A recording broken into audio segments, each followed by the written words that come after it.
Oi, Nate. Howdy, brother. Howdy, brother.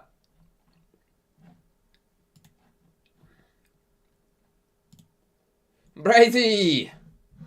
Welcome in, fantastic humans. What's going on? What is going on in your lives, lovely humans? Tell me.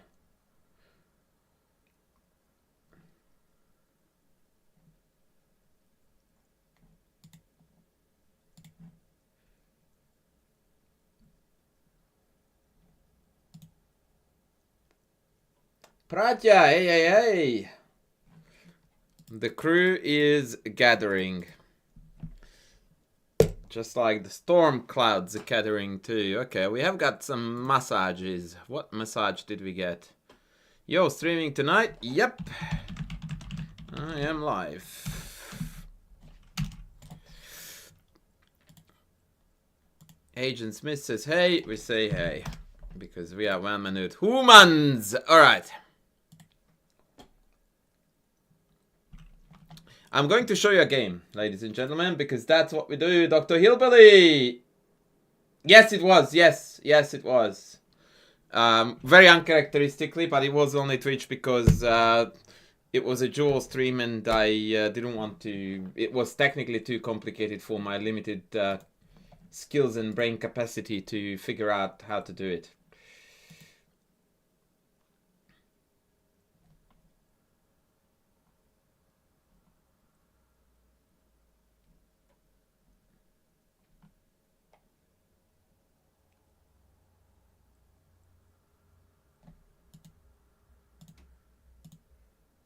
But today, we're going to start with a blitz game that I played yesterday. And the irony of this game is that people kept on telling me after that very successful YouTube video that, oh, I wish my opponents played as badly as those guys did. And then here I come with a 2400 rated opponent. And watch what happens. Yeah. Yes, the Blood Queen thing indeed. By the way, I haven't seen her since. On any platform, including Discord. Like, I sent her some stuff, but haven't heard back. So I hope she's doing alright.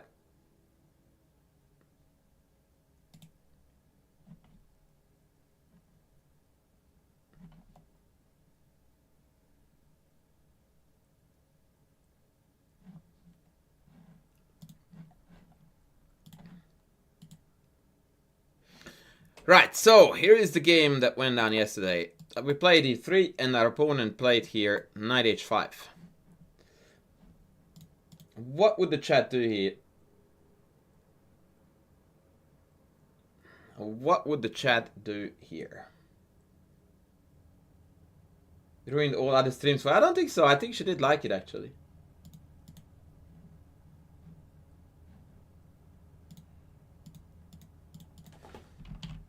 Quite frankly, I don't think there was nothing not to like, so yeah.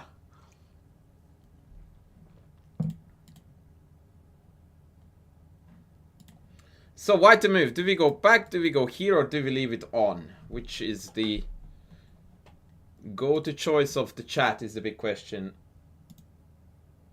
Philae, hey. Mr. Philae, how are you going? Neko says let's go bishop g3. Neko, fair, but I want to know why you wouldn't want to go bishop e5. By the way, you will never ever guess, guys, the engine's second favorite move.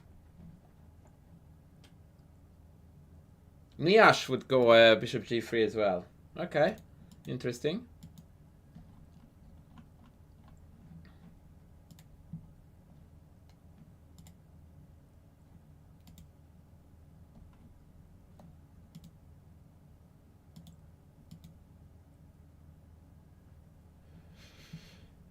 So I played bishop e5 because I wanted to provoke something out of the... No, that's the point. That knight d7 is not a tempo here because it hangs the pawn on e5. So in fact, knight d7 is not playable. That's the whole point.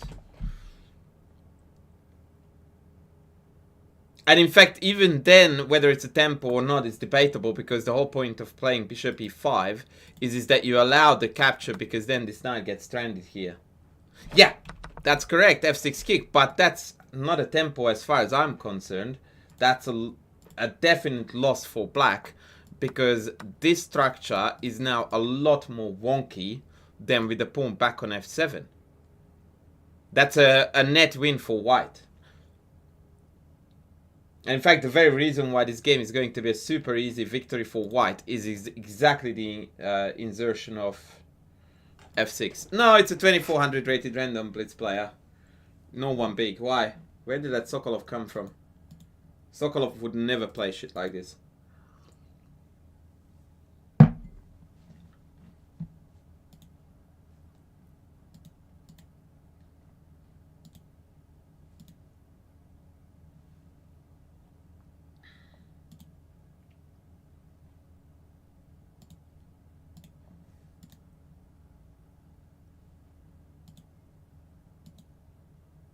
No, it wasn't. It wasn't. Alright, my opponent here played two very shocking moves back to back. Oh, by the way, just to confirm, according to the engine, the second best move for white here is g3. I'm not joking. You can't make shit like this up.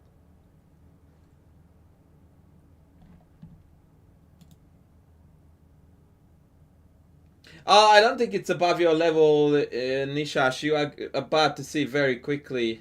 Eric, welcome in, buddy. Cheers. Eric with a K, he tells me that you are Scandinavian. Then Knudsen also gives that away. Are you Danish? Swedish? I don't know. Anyway, we played bishop e5. Provoking f6.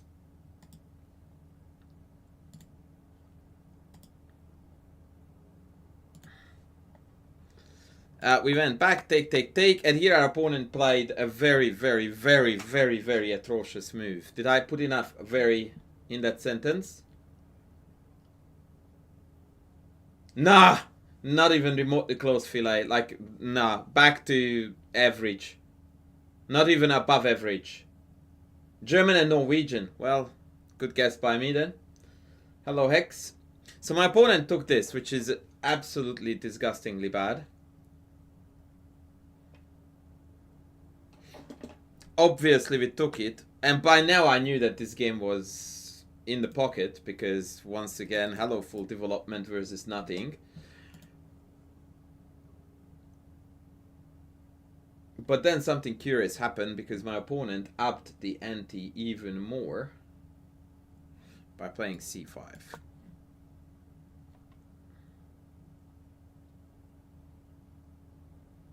And now I really did think that, I'm like, this is messed up, man. Like, what are you doing? But we need to prove it wrong.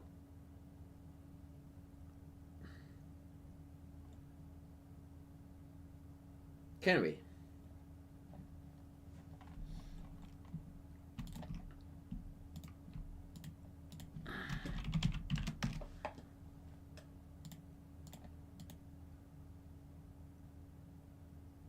Hey Jazz, hey Sergeant.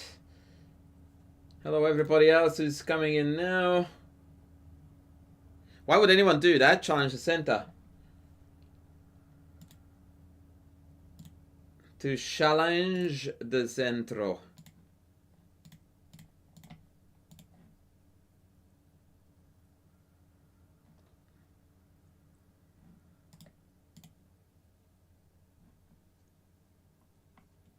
To challenge the centro.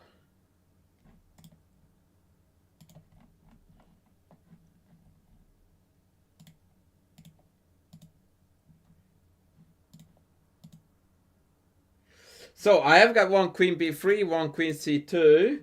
All of these moves are good. None of them were played. I didn't like queen b3 because of queen b6. And I wasn't super keen on queen trades of that sort.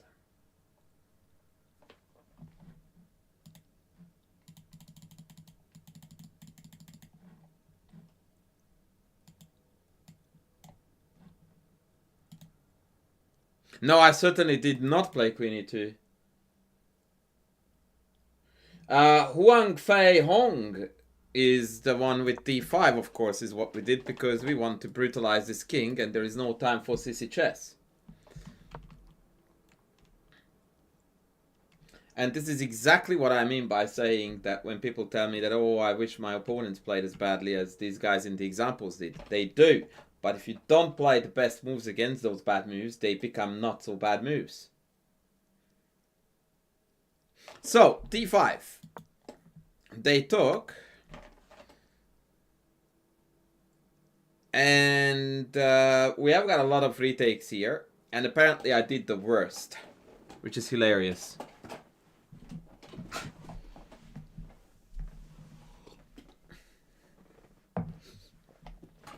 I did the worst recapture possible.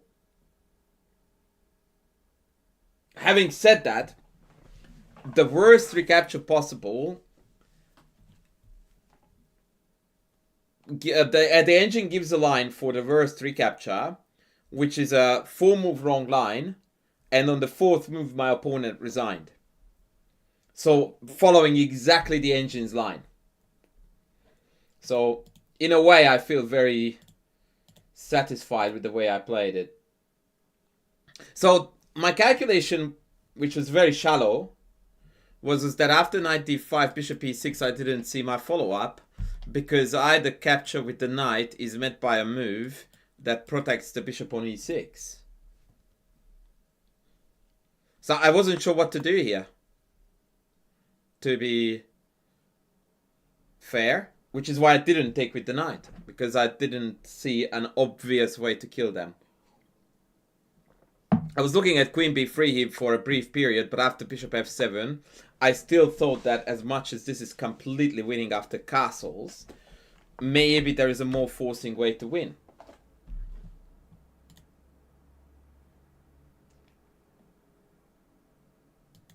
And I don't think I'm giving away a big secret when I tell you that I took with the queen. Because I calculated that after take now black is busted because the bishop is hanging and the discover check is on. And they cannot be defended at the same time. Whereas after king h8, what do we have here?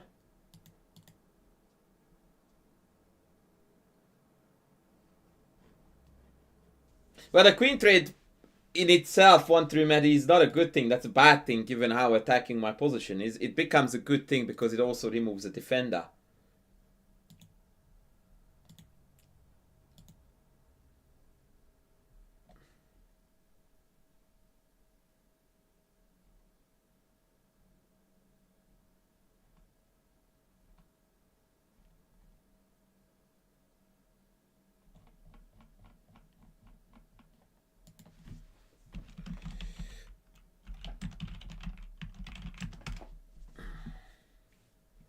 So what do we do here?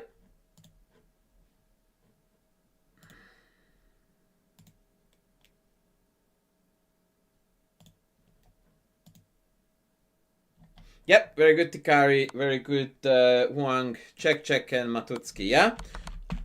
And so these were the two lines I calculated and I decided to cash in.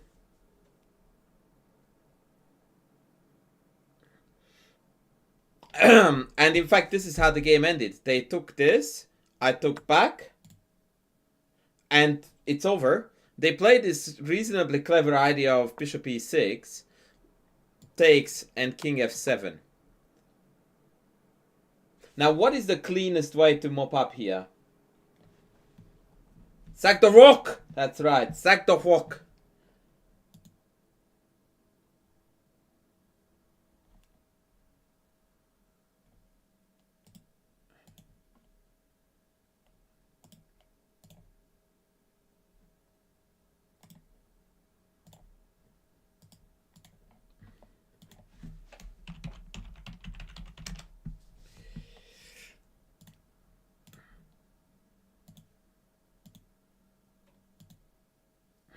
So how do we... What is the cleanest way to mop up here? After my next move, my opponent resigned here.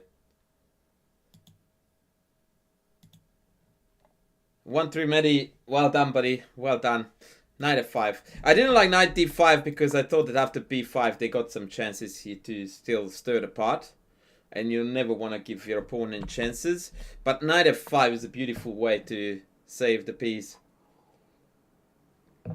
Now f5 is not capturable and bishop takes is gonna be checked down. And so after knight f5 my opponent called it a day.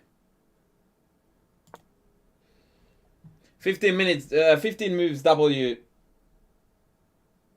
You are right that rook takes h7 should do it too. I was actually looking at this as well. But this is a bit lackluster. Like, you don't want to go into this. Like, it wins. But your opponent is not gonna resign this. Ever. Like, no one would ever resign this with black. Whereas knight f5 is a typical move that just shatters all hopes. Like, I guarantee you that a lot of people after knight f5 go like, F this, I'm out of here.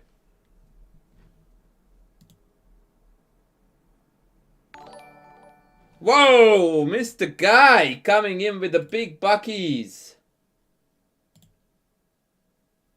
Coming in with the big buckies. Mr. Guy, today we're going to put you on YouTube. I'm going to analyze this. Actually, I'm not going to dox you. I will be nice. Well, you are on YouTube. Okay, let's go to massages. 2 games. Game 1. Okay, code mode is the white guy here.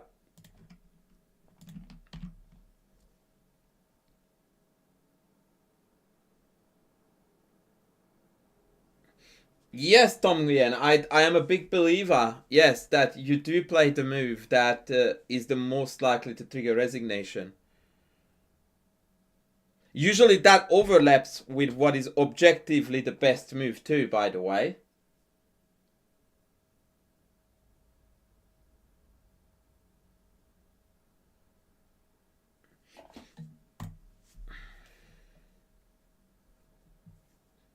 Alright, I'm going to do something weird. Because I am now obviously streaming this to YouTube. But I'm going to record this as a separate YouTube video anyway. So hello to the Chicos and the Chicas. Right now we are live streaming and we are going to analyze a game that was submitted by a fabulous viewer who goes by the name of Guy. He's a very cool guy. And this one is a game of his where he is in the white trunks doing cool things. And by the way, a little bit of info. This game was a 900 plus 10. I don't know what that means. 900 minutes? That doesn't make sense. 90-10 maybe. And we are working with a rating of 1500 against 1500. So that's the intel we have. And without further ado, let's go. This is a very clever move order for the Dutch players, because optimally against Dutch, especially against the classical Dutch, you don't want to play early c4 in order to preserve both of these pieces against a check. So your optimal move here is knight f3, so that after f5 you play g3, and when they pester you with a check you can block it. But of course there's a conflict here with opening repertoires, because if you play against this Nimzo, then you are compelled to play his c4, allowing the check. Which is why the e6 move order is popular amongst the Dutch players, because it often triggers c4 out of players who otherwise wouldn't do that. Anyway, that's just a side note there. Bish g5. Juice it on. Thank you, buddy. So my good friend Guy, what happened here with the knights before bishops concept is my question for you. That is not how we develop pieces, right? So your candidate move in the spirit of let's not reinvent the wheel is knight c3. And or knight c3, not bishop g5. Because this pin is A, irrelevant, because you are going to be ultimately kicked and you can't come back because you get trapped. And B, it's misprioritizing pieces. Okay. B6, I would have already kicked you. For sure. But, okay, B6. E3, fine. Bishop B7, fine. 95, once again. We are misprioritizing things here. No, it's not a top move. It's not a top move. This should not naturally come to you. In fact, it's a completely illogical move to play on any level. Now that you decided to pick a fight, I will counter fight. This makes no sense because we create pins when we can retain pins or put pressure on things that are protected by the pin pieces. You get kicked, you don't want to take because you lost the bishop pair, and you can't come back because you lose the bishop. So bishop g5 is not a top pick, not even close. It's knight c3 or no. Guy was black. I read that well. All right, never mind YouTube. Back to business. In which case we are doing good stuff here, except for not playing h6.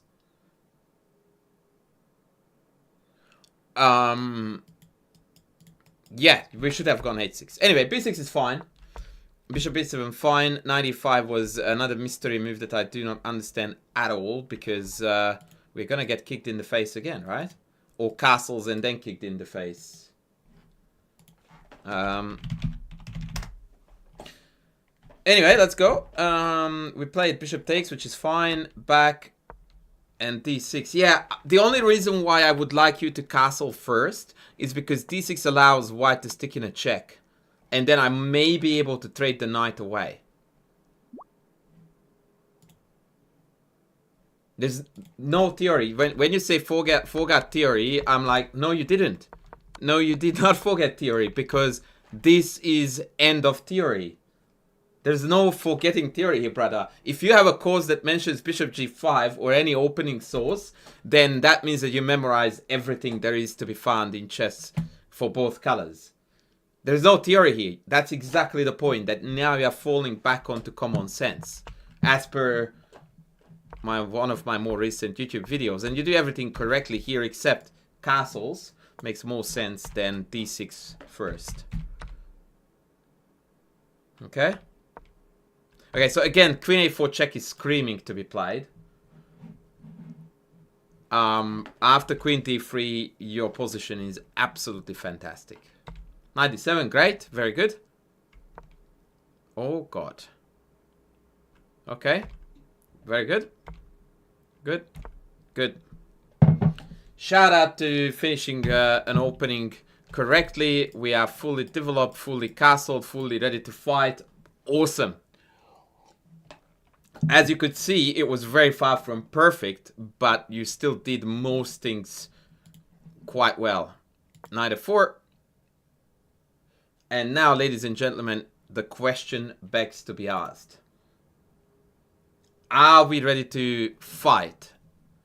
Answer, yes we are. So what do we want to do? We fight. We create friction. We create stress. We create conflict. That's what you want to do. And by the way, shout out to Master Chess Dojo in the chat. Ladies and gentlemen, be sure to check out his content. Yeah, e5, man. Like, what else? You could still play a pretty move, but since the knight on f4 is decently placed, we want to immediately go after it and kick it. Now, after knight d5, you have options. You can go queen h4 if you want to be very aggro, but you can just pull back and kick the knight again. Which, by the way, is now on the verge of being trapped. So, good luck, Chuck, here for white to not die in the next few moments. We played queen h6. I do not really get the purpose of this move. Thank you, Bomblock, for the follow.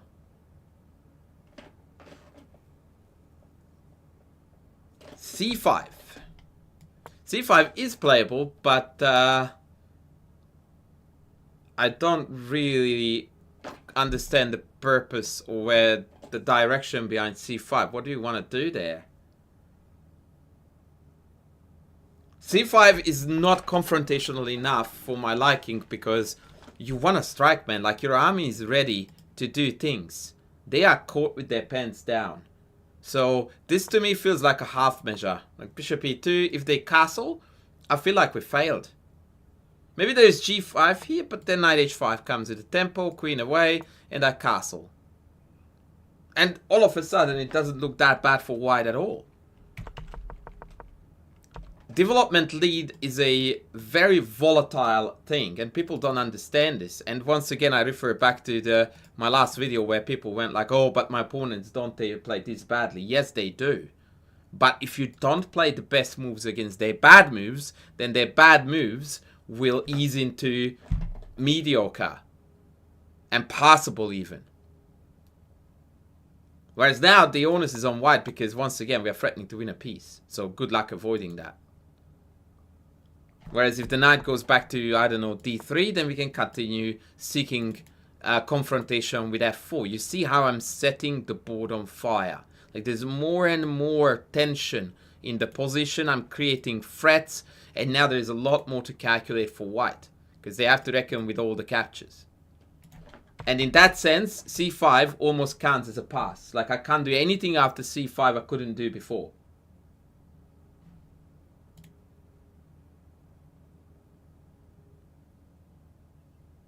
Your other game is better to analyze. We'll have a look at that too, Chief. Okay, so queen h6. I'd really dislike this move. And you say that you wanted g5, but you didn't want to get hit with the knight. That doesn't make sense because it's gonna be literally the exact same story. You play g5, the knight hits you, you play queen h6, white plays something. Now instead you went queen h6, white plays something, g5, knight h5. So you didn't avoid anything there whatsoever. Ayushman is asking me what if after e5 the pawn takes on e5, and I don't think I'm surprising anyone with the answer. Pawn takes e5, not knight, pawn. Hanging the knight because then we can take. And again, notice how we blasted the position open.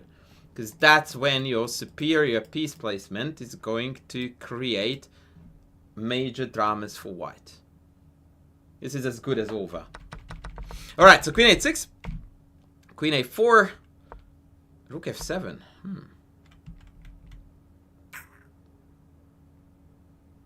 Okay. e5 is to be considered even here, by the way.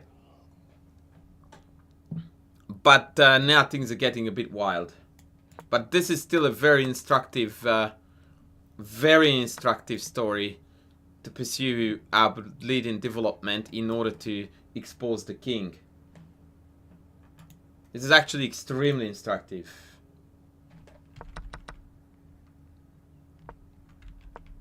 Okay, rook f7, yep, bishop e2, g5, knight here, and what?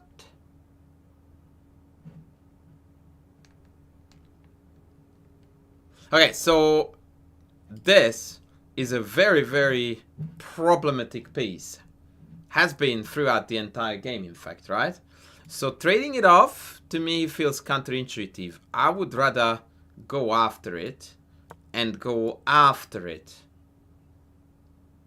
For the 10th time this game, we realize that this knight is always in the way and treading on its own toes, I suppose, is a way to get myself out of this rabbit hole that I dug myself into. 95 c6, and this is a good time to say goodbye to the hoppity hop. Yeah, not trading into it, my friend. Now all of a sudden it's not that bad for white. It's not that bad. Even I would castle it in a heartbeat, and I don't really I'm not really fearing the attack anymore because you don't have enough pieces. Bishop f3, sub optimal but playable. Okay. Okay. Yeah, I do think that this opening to early middle game was a complete failure for us. We traded off all minors, e4 is loose, and we don't have any attack to report on at all. Okay, rook f8. And this is, by the way, the textbook's demonstration that, yes, most people do play badly. The way how I highlighted that in that video that was very, very popular. But if you don't exploit it, then it doesn't feel like they're playing badly. I know that you... But see, this is the thing. This is a giant gap between lower rated players and titled masters and so on, that when your knight is hanging, that's not triggering a knee-jerk reaction of defend, defend, defend. In a good player, it triggers the opposite. It triggers me a, what can I do that is not defending the knight? That's exactly the whole point, that your chess is completely miswired here, like most people's are, when they are just going into, oh, it's hanging, so I must defend. No. No. In fact, the opposite.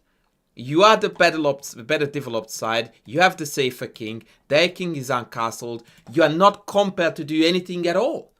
On the contrary, you are encouraged to try to break the rules because you have the army to do so with. They cannot bend the rules here because they are fighting for survival. So your justification of your play, this because the knight was hanging, is exactly the kind of thinking that ultimately people need to drop. That's the explanation there. Okay, so now I'm very curious how you won this, because you shouldn't have. Yeah, rook b5 is coming. I actually prefer white here.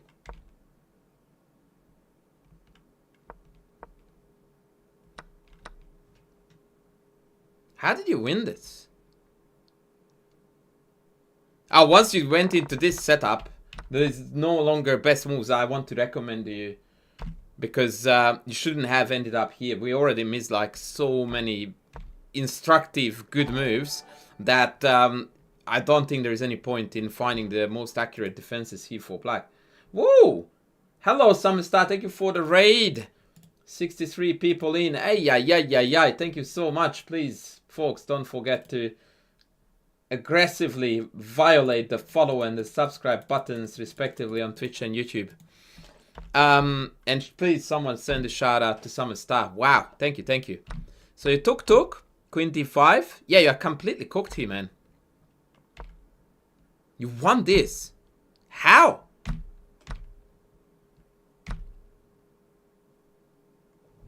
What? How did you win this? Harry Houdini in the house? Hello? What? You confused where you went wrong. Okay, let me just get through this, and then I will give you a one-by-one rundown of where you went wrong. Yeah, okay, this is over. I thought I did a pretty decent job of telling you where you went wrong, but okay, then I'm going to go one by one. So my first one would be that I would have kicked this knight, but I'm not going to call it a mistake. I don't like d6 here because it allows check with complications. You should have castled, not where you went wrong. But I'm going through now one by one. This is where you went wrong, my friend. You are ready to fight, and you are not inviting fight. This is where you went wrong. That was me pressing the wrong button. This move that you played instead of e5, which was queen h6, was utterly meaningless and not contributing to anything at all. Right? That was number one. Number two, you defended this knight instead of killing your opponent. This is a very difficult move to even contemplate, let alone execute. But you asked where you went wrong, and if I hadn't pointed this out, I wouldn't be doing what you asked me to do. This is where you went wrong, number two. That you gave into a knee-jerk reaction of my stuff is hanging, so I must defend it. No, you don't have to at all. You can counterpunch. That's number two. Number three, you traded off this miserable knight here instead of winning 4,000 tempi and improving the position in the process as you do it, ultimately winning it. That's number three, where you went wrong. Last but not least. Nah, that's it. We already lost the larger chunk of the advantage we had. That's it. From here on out, smallish mistakes and structurally, like this was already a very difficult position to play.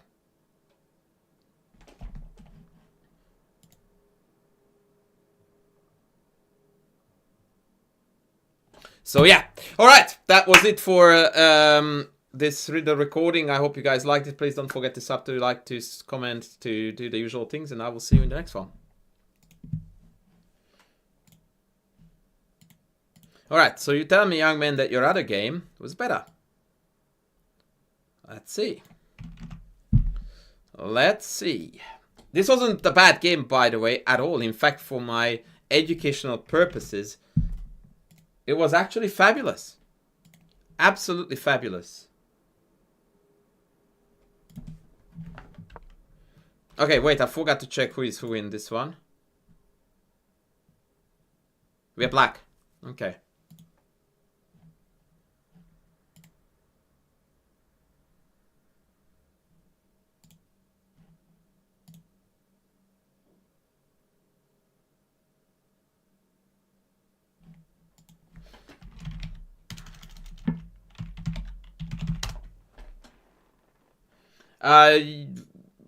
For the game and all, you should know the routine already, but I sent you the command that gives you all the responses. You just send them to my ChessCom account. Alright, so we are black again. Whoa, whoa, whoa, whoa, whoa, whoa, whoa. Don't take this, please, that early, but I will forgive you.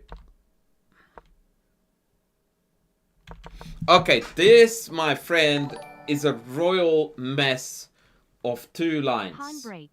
Opening lines against an opponent's uncastled king. Everything brilliant, as a ChessCoachAndras said. Blast them. Thank you, Master Chess Dojo. Legendary, legendary. All right, brother. French defense crash course 101, because we need it very, very badly.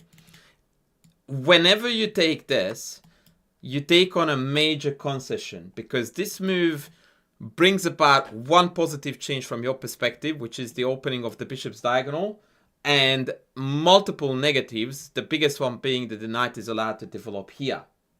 Now, the move itself is not really bad, but now the only sensible line to follow it up with is this very early knight sortie to f5 to immediately go after the d4 pawn.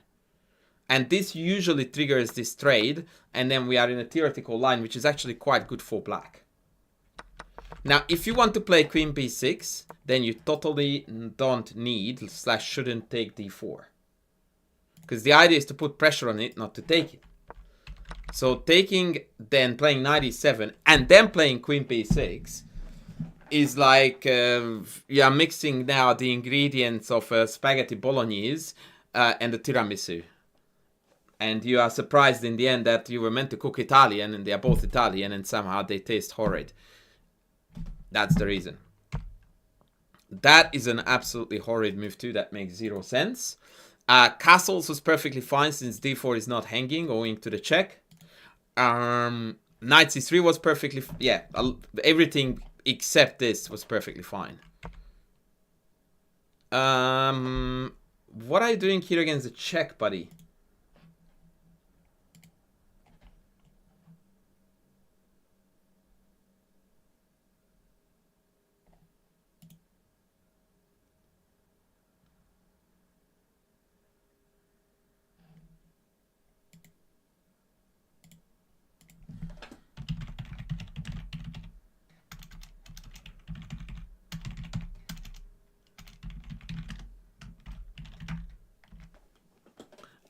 Yeah, I don't understand knight b4. Like, it seems like you believe that you are trading this bishop, but check.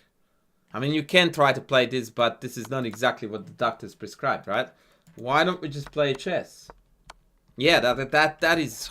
why would you bring this upon yourself? With this ugly-ass king, and then knight g5 may be already super difficult. Yeah, I think you are in, like, insane amount of trouble here.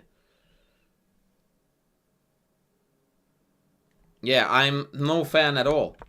No fan of this at all. Should have played still knight f5 here and go after the pawn and provoke this trade. Yeah, not a fan.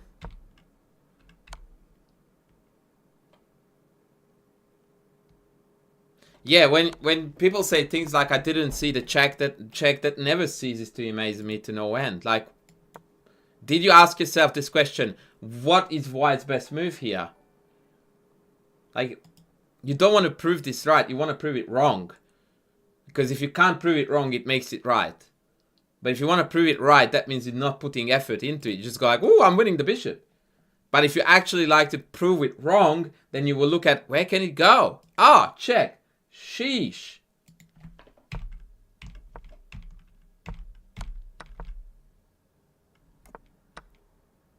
Okay, there is no way you should take this.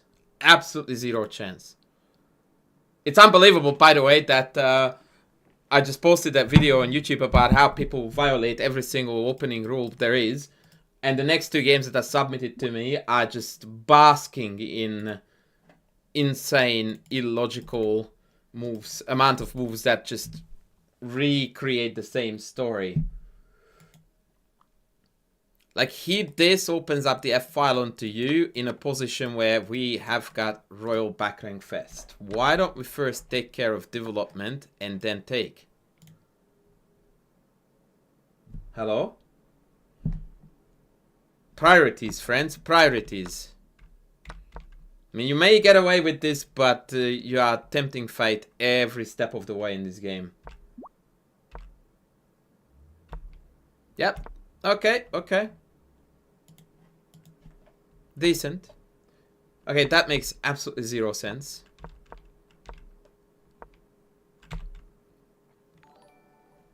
Can you explain to me why this queen is going to b4 and not to a5? Pokemon, thank you, thank you. How do we justify queen b4 over queen a5?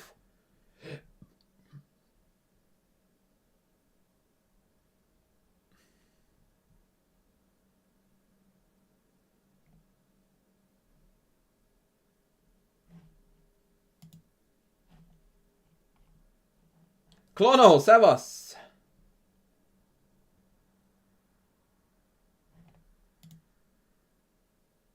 Yeah, I'm not getting an answer there. But this makes no sense since we want to put the bishop here or here, so that blocks both of those.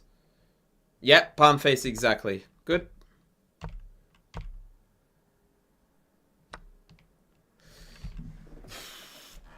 Yeah.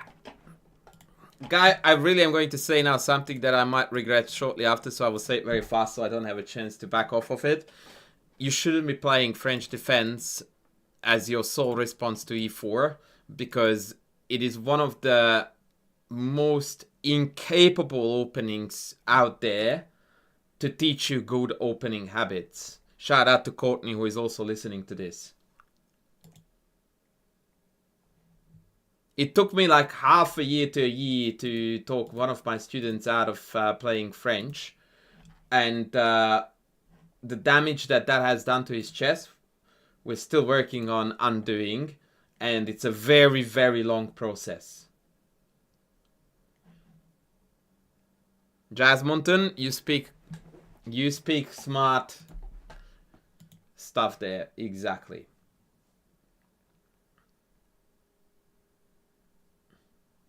PNQ, I don't understand how that is the case. Yeah, Ding has got this very unique thing in front of his name. I recommend you check it out once.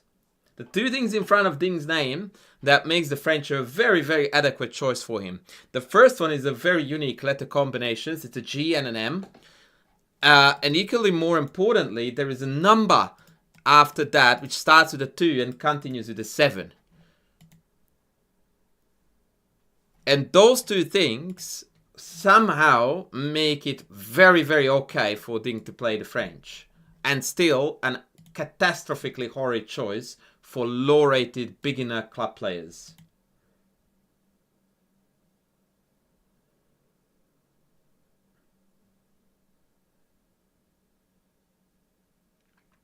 Our world champion is also not a bad double letter combo.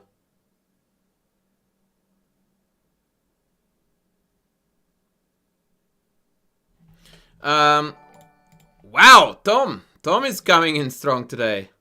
Oh la la la la.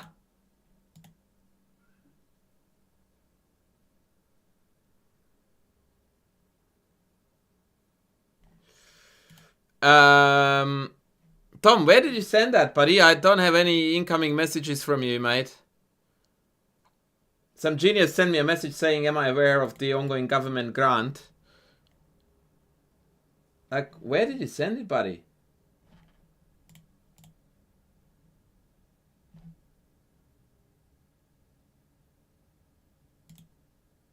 E4, E5 puts hair on your chest. I don't think that's how we're going to sell it to Courtney, but I do get what you mean. I think it was a reference to high tea.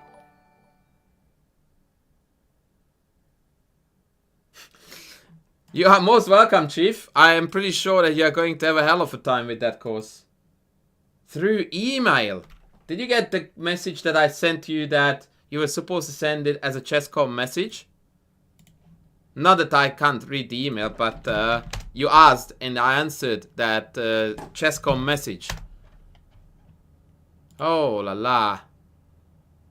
Good day, talented influencer. My name is Lysenda, representing the Creator Partnerships team at Hulu.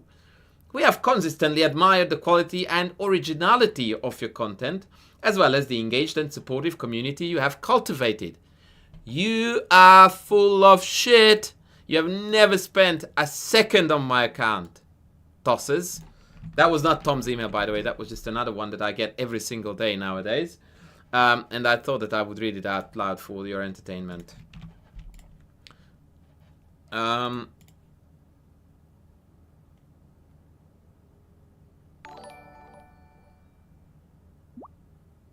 you sent me every single important detail except the fact that you played with one color or the other.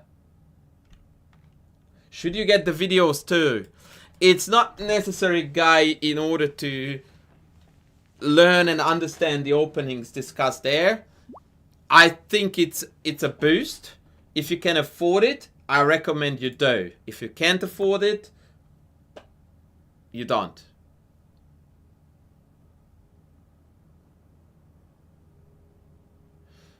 Alright, ladies and gentlemen, we are looking at Mr. Tom. I still want to check the facts. 2100 FIDE. Okay, this is gonna be a different level of shenanigans altogether. Ha! Okay, Tom, have you got my course Chess Principles Reloaded Center? Oh, Catlaws, Classical Slav is good for aspiring players to be 2800, not 22. There is no ceiling on that opening. Tom, there is absolutely nothing wrong with takes on d4, except d5 right away is a shit ton better.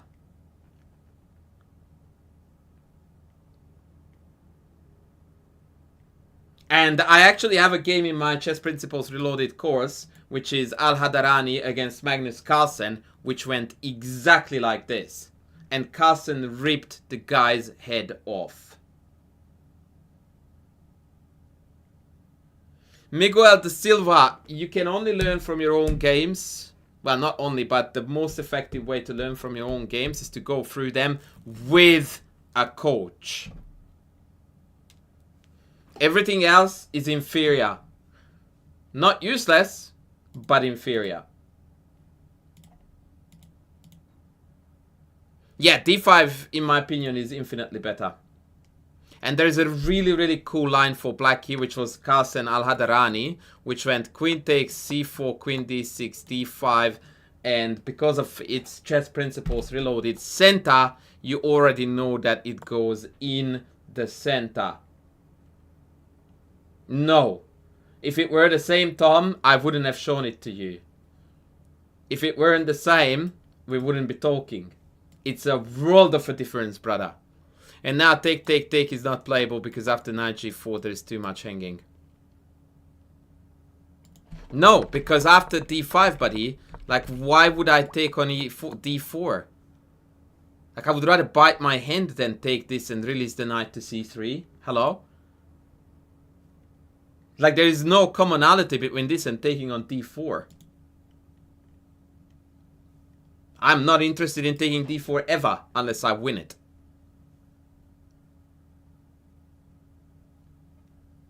So that's already a huge learning for you, that you should not take d4 here. Not that it's a mistake, but it's not fun. It's not fun at all.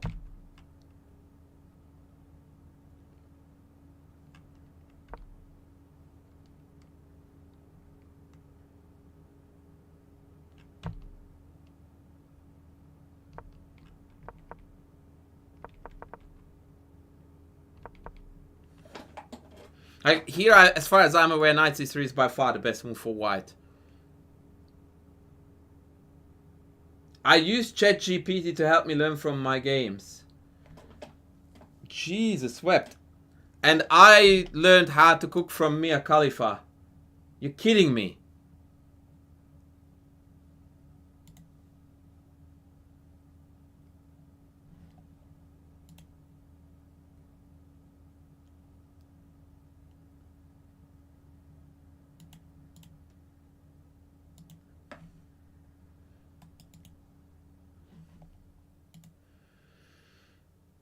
Whew, boy, I'm still recovering from that ChatGPT guy.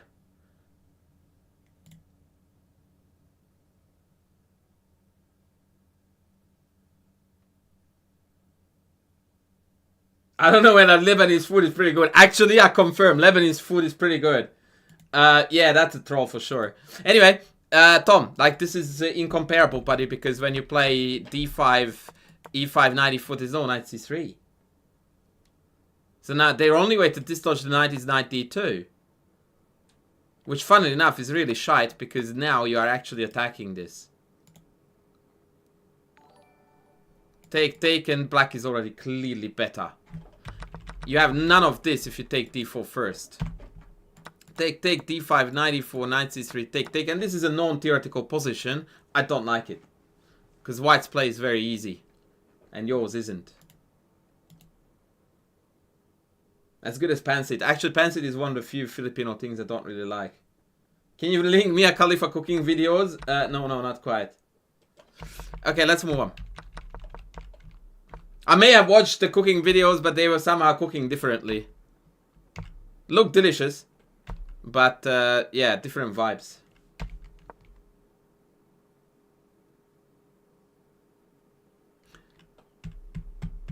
Is there anything wrong here with bishop g4? f5 to me seems very desperate.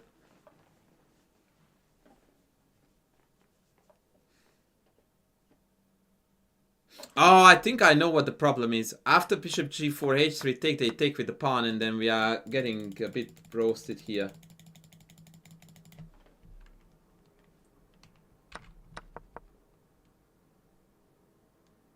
Adobo is definitely, like, those things are like you're comparing a Ferrari to a wheelbarrow again. Pancit is nonsense. Adobo is the best thing. Yeah, I don't know, man. I'm somehow not feeling this.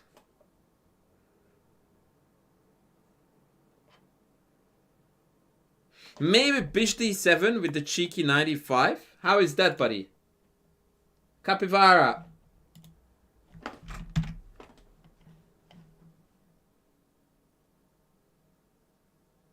Maybe bishop d7 is the way to go here, buddy, because now it's a difficult one to stop.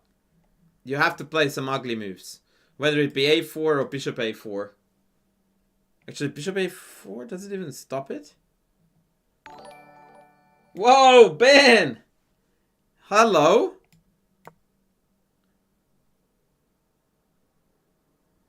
Yeah, this works because now after knight takes, they have pawn takes. Yeah, maybe bishop d7.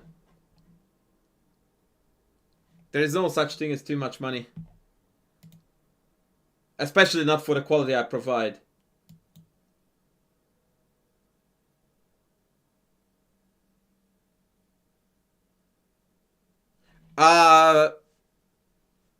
Well, first of all, Tom, two things that I need to very quickly clean up here. I don't like what you're saying there at all. The number one thing is that they do not want to take this. So that's very important for first. Second, after takes, I think b takes back is definitely the inferior recapture, because from now on, You are constantly fixing pawn structure. It's crap now, and even after c5, it's bad because I'm gonna get a d4 outpost. Why would you not just keep the integrity of the pawn's take back with the bishop and step up to b5 and have the two bishops? None of that makes any sense to my strategic mind as to A, why are we expecting bishop takes in the first place? I would never ever do that unless I was forced. But 2, why do you want to take on a structural issue that you can't really ever fix? Because c5 is not fixing it, it's just turning a bigger problem into a smaller one.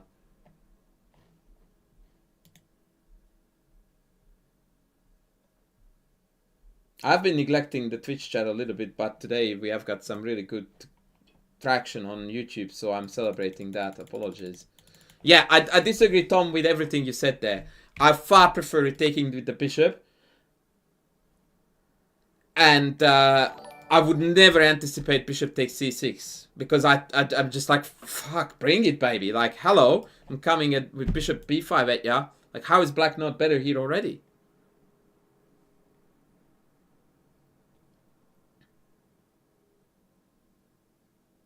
How do you even have a Filipino wife and not like Filipino food? I don't think that your comprehension is particularly good. I said pancit is pretty much the only Filipino thing that I'm not very fond of. I want you to go through that sentence again. No, Fisher would not necessarily cook everyone if he was born today, because what is that based on?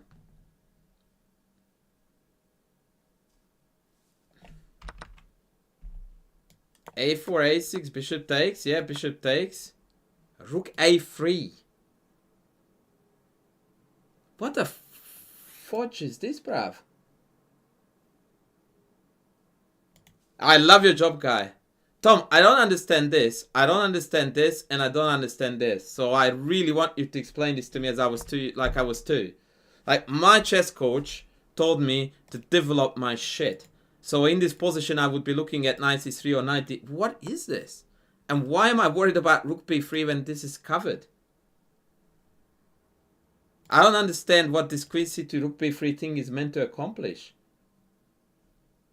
I honestly am so puzzled. I will do this for you. You go queen c2, I go back. You go rook b3, and I go queen a5. Does this look annoying to me? No. Does it look like I just won the game?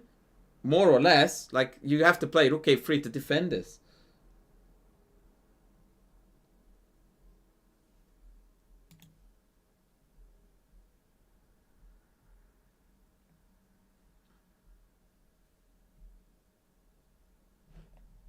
It doesn't make any sense. That rook a3 business, I'm sorry, dude. I'm trying to be as reasonable as I can. No, it doesn't look annoying at all. It looks to me like if you play this against me in a game, I would be like fighting very hard to not to give you a very highly raised eyebrow.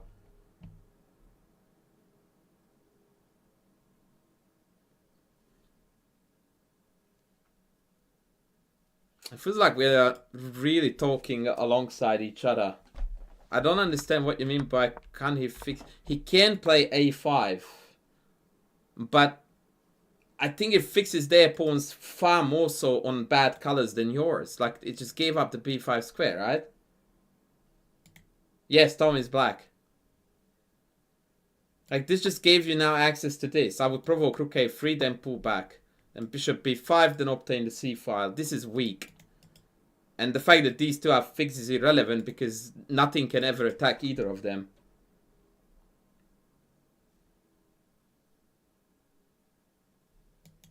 So, yeah, now I don't understand why you feel so bad about this position. It's the best you ever had so far.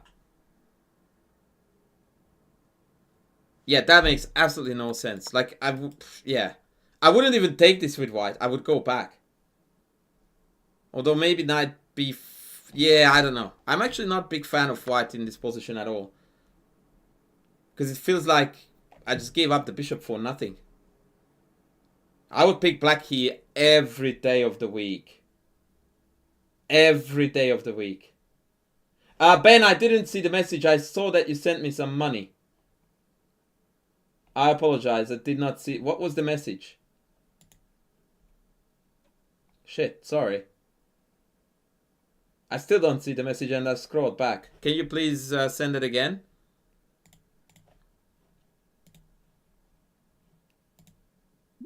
Oh, you sent me a ChessCom message. Okay, got it. Okay, let's move on. Let's move on. Yeah, got it. F5.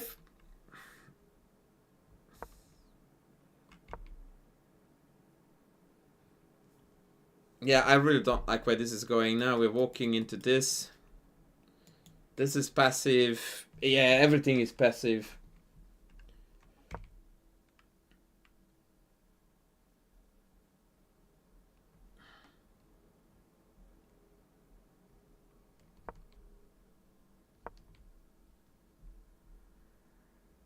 Thank you, Skynet, for the follow.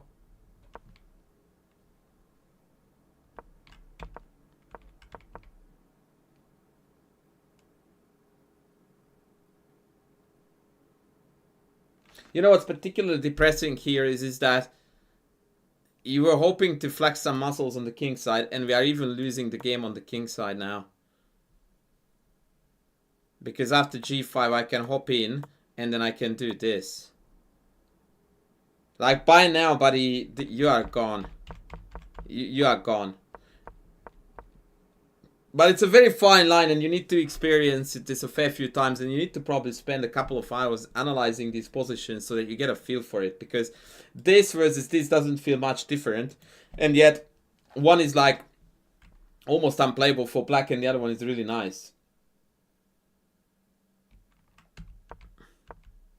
Yeah, Forlan, that video is called Don't Screw Up by Getting into Passive Positions. It's a lot easier to fix that problem than fixing the how to get out of that afterward. I don't find it productive at all.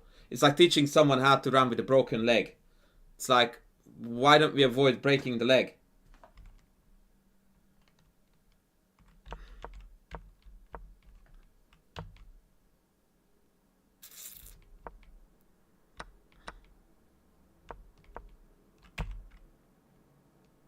Bishop d4 feels a bit wonky. I would have gone back all the way for sure. I don't like bishop d4.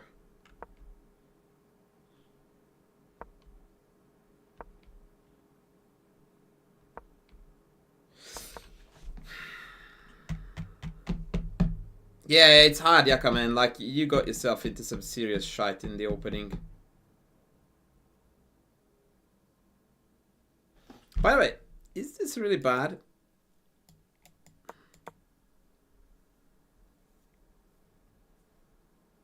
Like to stir the pot a little bit.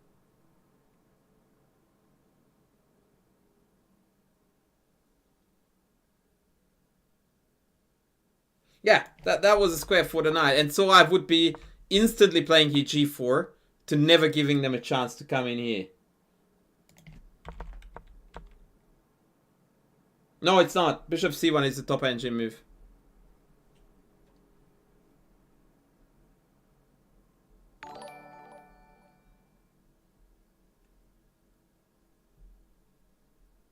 Holy shit.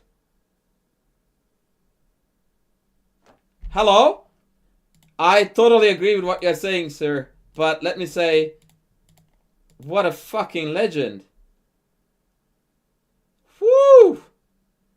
Ladies and gentlemen, $100 dono from Guy on YouTube. Hello. Wow, thank you so much, man.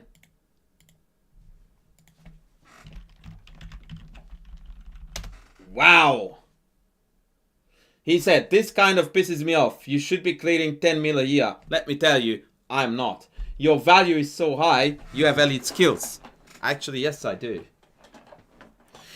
Anyway, thank you so much, Guy. You are a fucking legend. Wow. So yeah, Tom, based on what you're saying, wouldn't you say that g5, g4 was the way to roll? And then g4 here. Tikari says 9.5 mil at most. I'm not worth the 10. Yeah. Yeah. Okay. Wow. Thank you. I feel very valued, guy. I really appreciate you, man. You are a legend.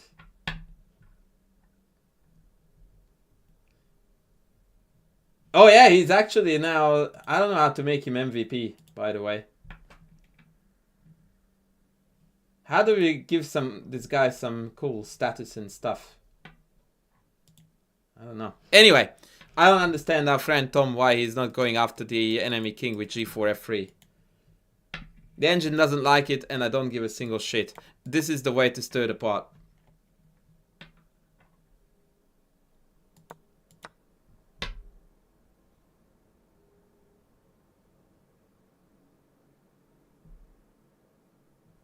Ah, man, but you are trying to pretty it up like so much, and we are dicking around for so long. Like, you are not in a position to prepare shit. The fact that we even have a chance to do something like this is a small miracle. Miguel da Silva, where do I start improvement as a 700 player? You are not the guy who said above that you learned from ChatGPT though, right? I would recommend that you read chess books for beginners. That's my recommendation.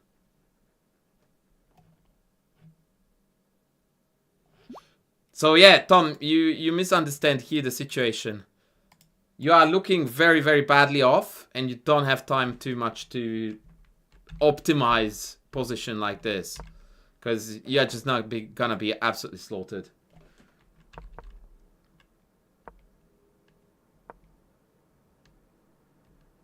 I don't understand why they didn't go queen e3, but okay. It was a joke, okay. That was a good one, and I thought that my response was equally clever. Actually, to be fair to you, Tom, it looks to me like MVP, most valuable person, most valuable player. I didn't think you did. But I stand somewhat corrected on this. You always... Yeah, you did. You did. Okay, let's go. Yeah, I don't get this greedy too. I thought that maybe queen e3 and then maybe retake even with the rook. Isn't that like 7 tons more logical? Or am I tripping? I don't know. It's weird. Now I actually don't hate your position too much. Yeah, this is good. This is good. Yeah, I dig it.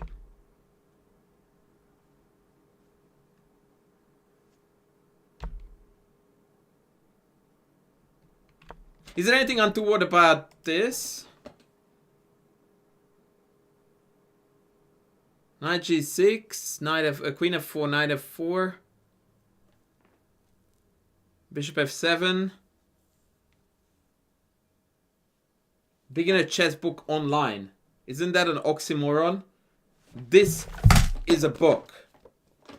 Book. Paper, print, cover, 3-dimension, smell, book. Read books, people. Read books. You spend half of your life online. Read a book. Love the fact that I sound like Jordan Peterson now. Yeah, I don't know. I don't know how to evaluate this. I'm quite happy. I guess yeah, it gets wild. It gets wild. Okay. Who is that dude?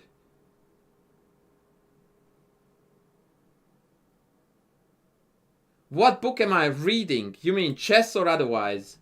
If it's chess, all of them.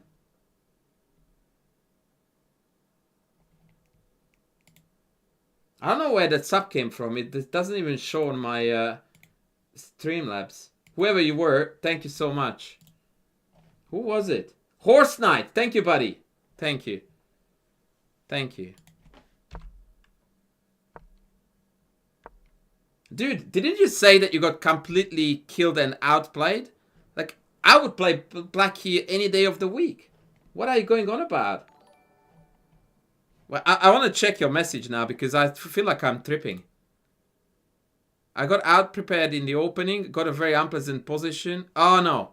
And managed to swindle a drawish endgame. What swindle, bruv? You're looking great here. You looked great until you gave up your bishops.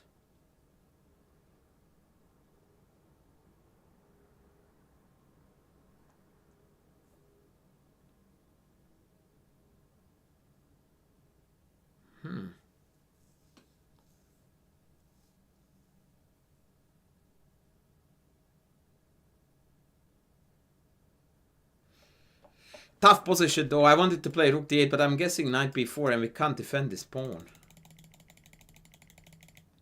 The cruel machine wants you to do this, but that's a little bit high T chess, right? But holy Moses, man, like, look at this. This is engine main line. That looks like good chess. Let me tell you, had you done this, you would have absolutely killed this guy, even though the value is actually equal.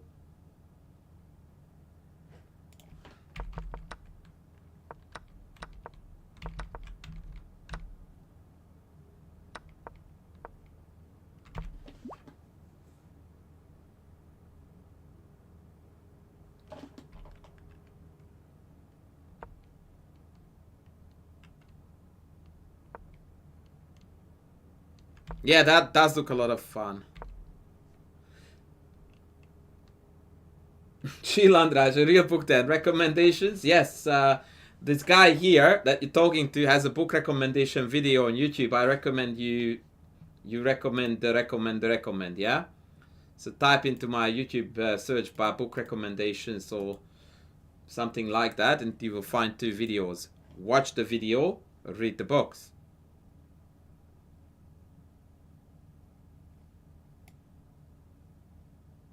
How to beat your dad at chess comes to mind just for starters.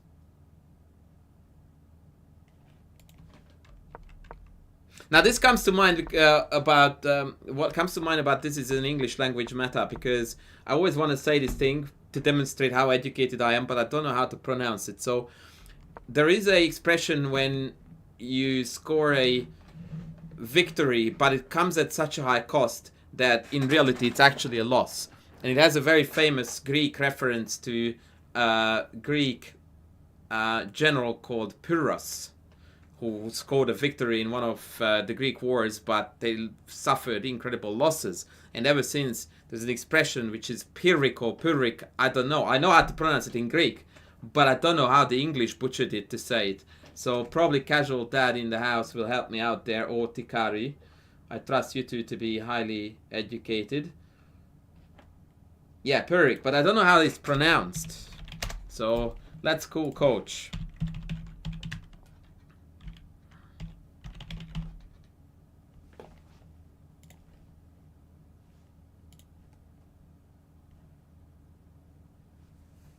It's coming. Sorry, Tom. Sorry, Ben. I'm going to get to you guys, but this is priority.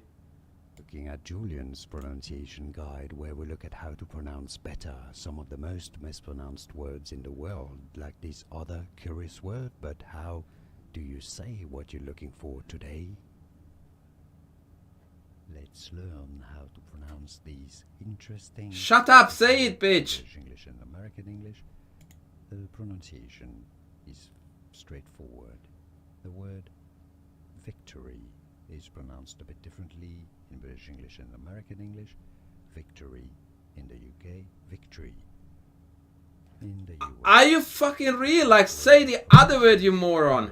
Pyrrhic, both syllable. Pyrrhic. Okay. Jesus wept. Can someone ban this YouTube channel for life? Jesus. Fuck me dead. This guy has 2 million subscribers. Wow. Okay. So yeah, that was a Pyrrhic victory. I think I just still butchered it exactly the same way how I did before I watched the video. That's the best part. Alright, let's go on.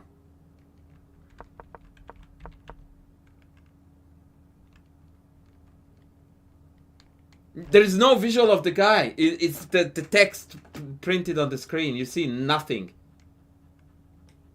Pyrrhic. Okay.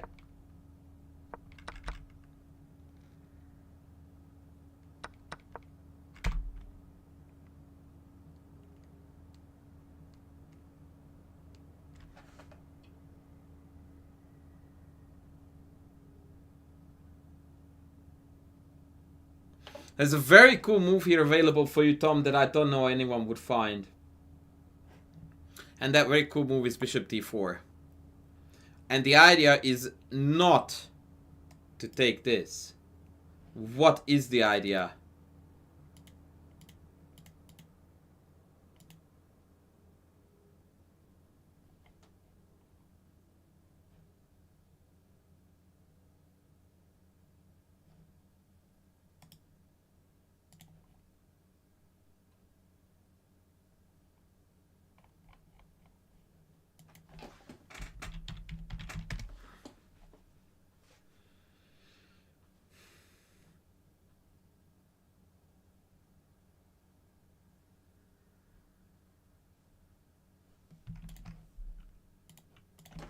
What is the idea? RF8. Bingo! And after tuck tuck, rook is on, and this is on, baby. Woo! Sexy. Sexy stuff. Alright, you said to me that you swindled the draw. This is so not losable for black anymore. In fact, if anything, you are playing for a win here.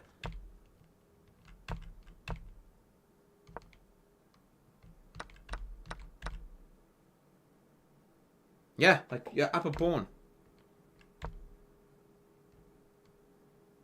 I think I probably would have played here e5. Shit pawn, good pawn, let's get rid of it. No, I don't like that. This doesn't... Yeah. I would still play here e5. You need to be rid of this pawn when it's useless. And f4 is keeping you out of a lot of places. Like f4, take, and then come in. It's drawish. Well, but that's like... I don't know. That's a very silly claim here. Drawish is not draw.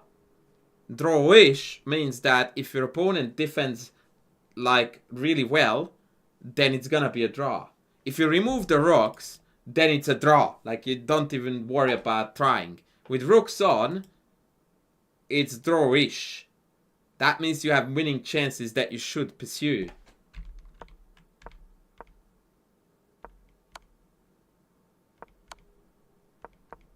Finally. So now you are completely winning. I don't even understand what we're talking about here. Like this is resignable. Like if you don't take here e5, I don't know why are you in this game. Like how is this a draw, man? It's game over. Hello? What?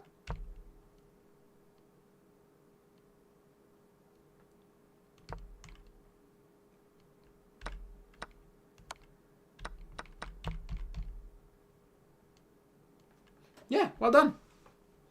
Well done. Good dub. Most of my commentary for improvement or advice is late opening, early middle game related. Don't take d4. And all this nonsense about a4 was just red hot nothing. Like you really should have played here this bishop d7 idea, highlighting the vulnerability of the bishop. Afterwards, I think you get credit for just not dying. Like you really put up a decent fight here to not die, which was a lot harder than I thought it would be. And yeah, kudos to you, man. You hung in there like a freaking trooper. Yeah, the middle game all the way to the end, if anything, I was very impressed with how you played that. Can we send another shout out to Mr. Guy for being the generous hero he is? Please. Thank you.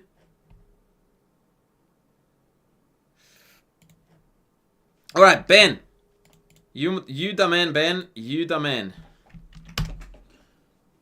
Ben, what color are we, brother? I'm sure you said that in the message, but... Ah, fuck it, I will have a look. No, you didn't say it. But maybe it has names, and I'm just an idiot? No, it doesn't. Ben!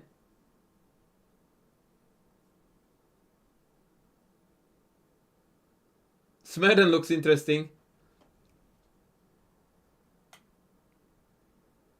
I'm playing white. I got a winning position in the middle game, but I couldn't find a winning plan. I ended up winning since he blundered in the endgame, but I want to know how I should have played.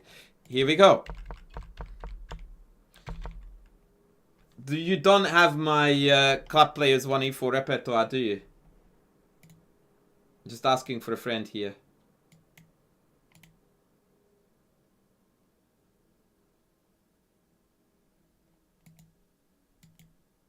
Because if you did, you would know that bishop d3 is our move here, which is a way to break our rules of bishops before knights. Gambi, you are a bit off today, aren't ya? Like a little bit unhinged.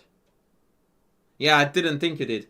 So the reason why we break the knights before bishops rule here is because if you play knight c3 after e6, this pin is a bit obnoxious next. Whereas if you play bishop d3 and then knight f3, then after knight f6 you can go to d2, slightly more accurate, and thus deny bishop b4, because then you have c3. Nothing wrong, by the way, with knight c3, I want you to know that. It's just a teeny bit less accurate. Ignore the chess.com's thingy-mobobby here. Bishop e3 is a fine move here. Fuck. This is a perfect, well, as close to perfect as it can get. Can you guys, can you, Ben, give us some rating references, please, here? So that we roughly know what we're dealing with.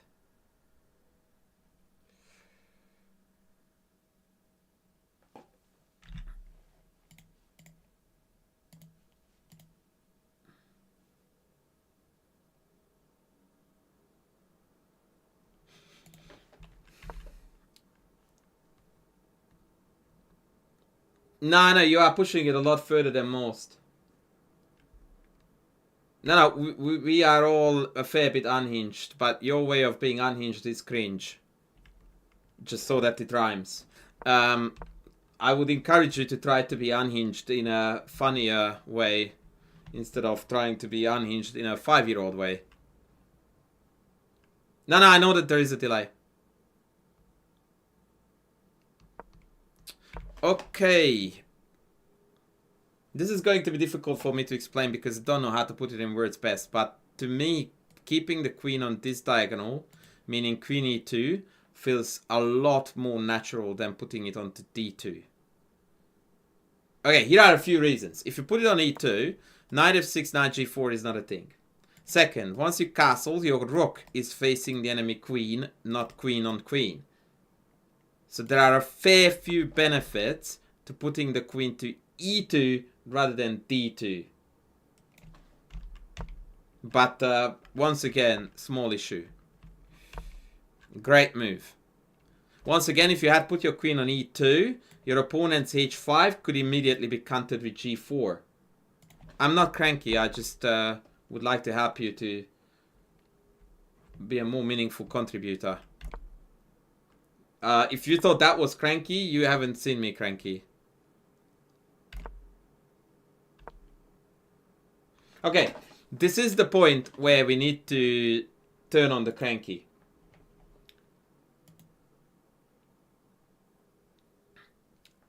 Please give me move recommendations for white.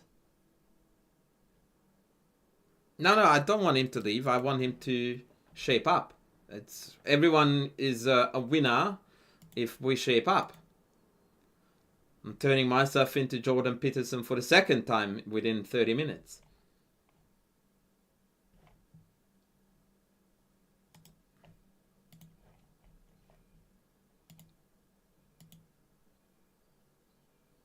Why is h4 a great move? Because it goes after the knight and it provokes h5, which means that castling here is not possible. But now I want you guys to step up and tell me what we should be doing here.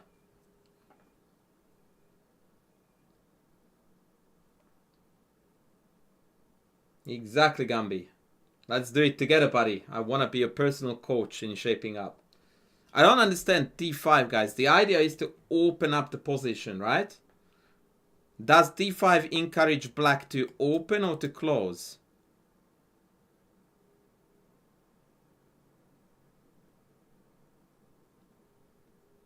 Mind you, after e5, bishop b5 check is quite hurtful. But yeah, in general, I would want to avoid moves that provoke black to closing the position.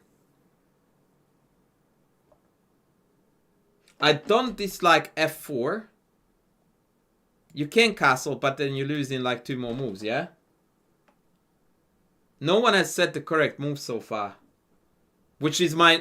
I don't want to show off, but if I looked at this position with white, my first candidate move would be the top move here. And most of you who are recommending moves for white, I'm reading YouTube chat by the way now, are not playing the correct move because you guys are not, like, unconsciously, you shut yourself down against moves that put shit under attack. Free to capture.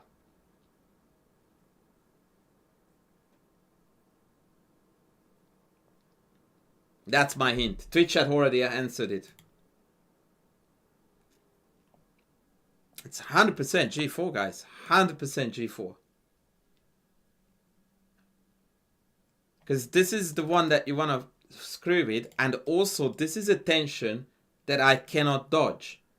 Black here is given 0 choice. We go, let's fight. And they don't get to say, I don't want to fight. If you do this, it says, let's fight. And they go, I don't want to fight. You do not want to give them an option for not fighting. You want fight. And anything that prepares this is a sissy move. We don't play sissy moves. Fight. I know that you didn't consider. That's why I'm showing you. Because that goes to show that the whole way how you approach aggression is wrong. Because the fact that this is hanging should be attracting you, not retracting. The idea, of course, is that now you are going in and ripping the king side into smithereens.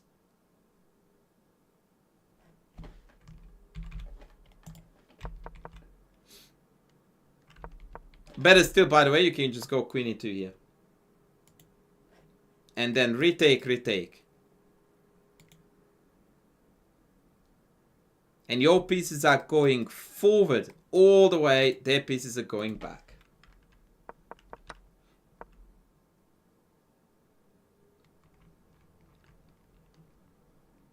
Miguel, if I ask you to try to learn a brand new language, which one is more likely that you would be able to learn it? If I gave you 10 minutes or 10 years? Same goes for chess. Because it's a mental exercise. And humans, under most circumstances, need time to think. The fact that most people choose not to, despite given time, is a different story. But it's a good thing that you have the option. Alright, so we played here. Bishop b5 check. I don't understand this move. Like, c6, hello? Hey, Trolex. Like, my candidate moves in this position for white, in this particular order, would be g4, queen e2. And that's about it. I wouldn't really look at anything else, to be honest. I don't understand how bishop b5 enters the realm of, that looks good, let's do that. Like, don't you just get kicked in the face?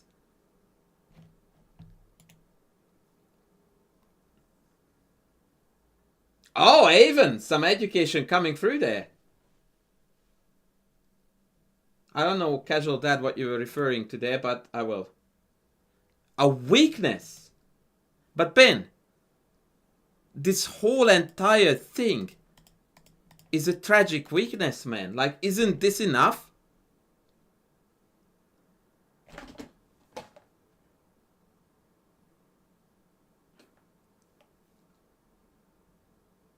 Like, what are you trying to make weaker than this?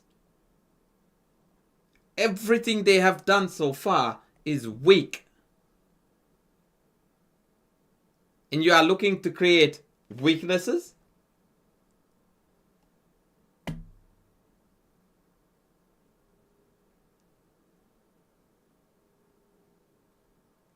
It's like, you have, yeah, so what? Like, how is that furthering your cause? Like, okay, the bishop is blocked in. What can you do now as a result of that that you couldn't do before? This is such a very, very bad prioritization. Like,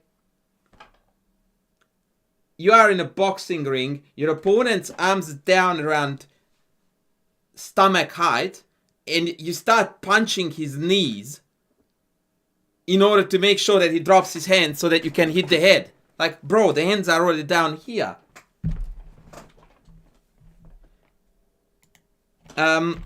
Yeah, this is a major problem with club level players, that they cannot, for some reason, or they don't prioritize between dynamic and positional considerations correctly. Dynamic features always outweigh positional features. Like, your problem, as you expressed it in your message, was that you didn't know how to get to this position and how to crack it up. And your idea is that I will block the bishop in. How is that gonna help you to crack it up? That's not an accomplishment, man, if we consider the fact that you dominate the center. You have got a beautifully developed army. You are ready to strike. These things are just listed, weigh 40 billion pounds heavier in the weighing scale than the... Ooh, that bishop is blocked in now. It's like, who gives a toss?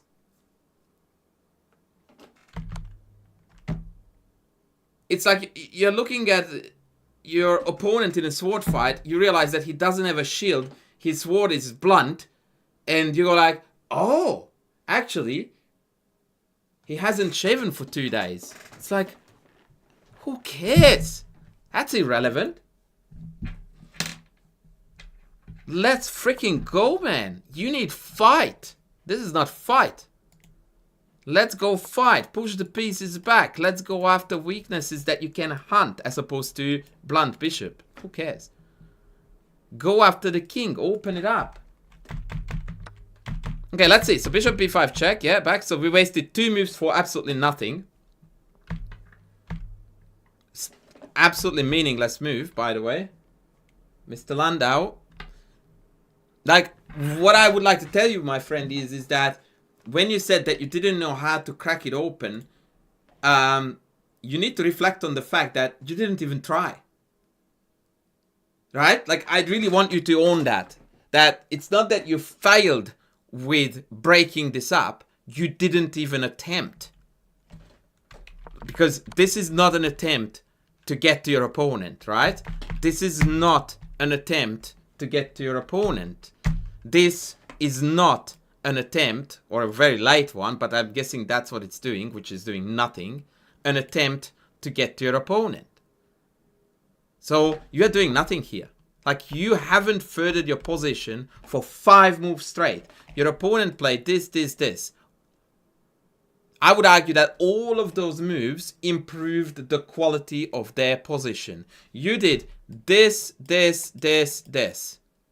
That improved bugger all. And the reason why that is the case is because all the moves you are playing are non-confrontational. You're not seeking fights, friction, tension, pawn breaks, pawn pushes, and so on. Like, even the chat recommended f4, f5 is a game changer compared to what you are doing, and I really don't like the look of it. But even this is infinitely better than what was played. No, you are not making any improvements.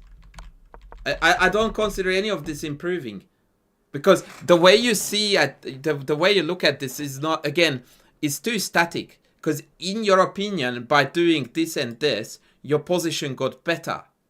But that is only true if we completely disregard and ignore the other side of the board. Chess is ping pong, man. You hit the ball over, it comes back. You hit it over, it comes back. It's a constant response to response interaction. It's not like I'm doing my shit, you are doing your shit, and then we will see. It doesn't work like that. So, in fact, you didn't do minor improvements, you did minor deteriorations, because while your position got a little bit better, your opponent's position got a lot better. So, as a result of that, the grand total of those two is that your position got worse, not better. You are not as good in this position with white as you were 5 moves ago. So you're not improving, you're actually losing value. I don't like queen. I didn't like f4 because it's threatening f5, which provokes queen d7, which is your opponent's best move. And I don't like when we force the best move out of our opponent.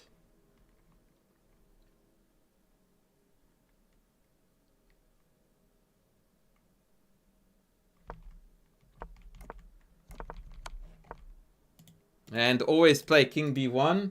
You need to graduate to that class yet. Like, you haven't graduated out of the let's, you know, kill the opponent when we are totally winning.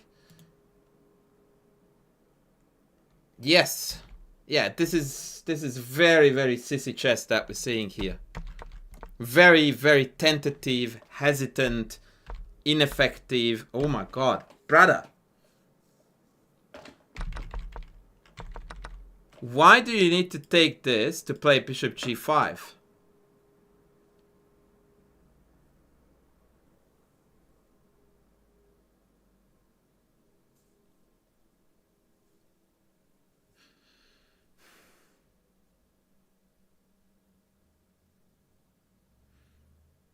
I'm not a big fan of this. The only reason why this is the engine's top move, and I really don't mean to blow my own trumpet, but I have to. Seriously, I have to. Is because after e takes d5, g4 just kills this knight. But other than that, this is everything you shouldn't be doing in chess. Giving up center, stepping out, trading this pawn for this pawn, giving access to them to that file, that square rather. No good. Take, bishop g5, f6, bishop back. Yeah, now we even lost center. Highly recommended bestseller chess course for you. Chess Principles Reloaded, center.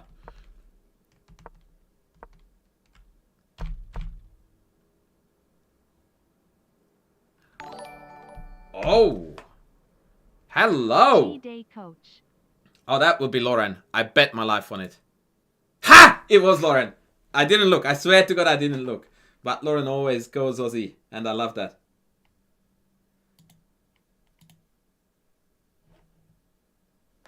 Right, ladies. White to move and be a rock star. And by the way, shout out to Ben. He found this move.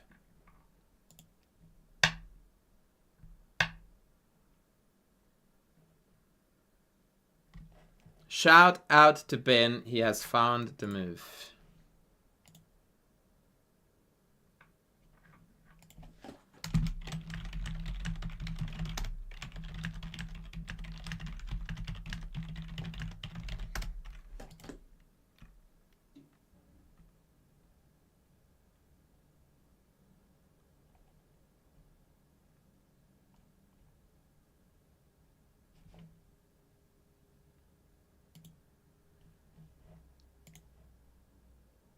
Rook takes e7. Beautiful tactic. Absolutely fabulous. So this idea is based on 2 factors. First one, knights guarding each other always sucks. Always sucks. Yeah? And added to that is the fact that this knight is also responsible for covering the f4 square for the queen trap. And so now the 2 knights got captured. Beautiful chess here by Ben. Shout out. I'm very, very happy that you found that. And impressed. This is good. I'm not quite sure about this, if I understand this move, but we'll get to that.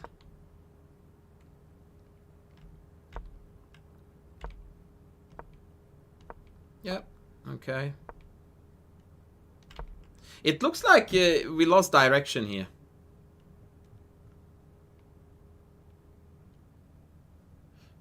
What I would like to do for you to consider in these scenarios or in similar scenarios is the textbook age-old. Yeah, Julian was already saying it on Twitch. You look at which piece of mine is doing the biggest amount of nothing.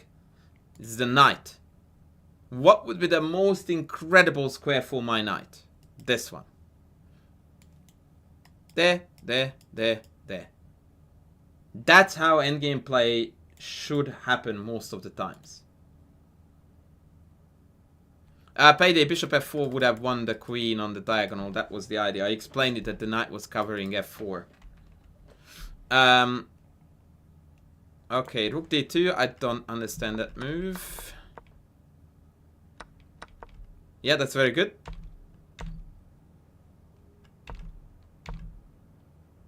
I can't wait for this knight, man, to get rolling.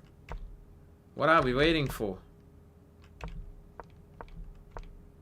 Finally. Finally. Send them.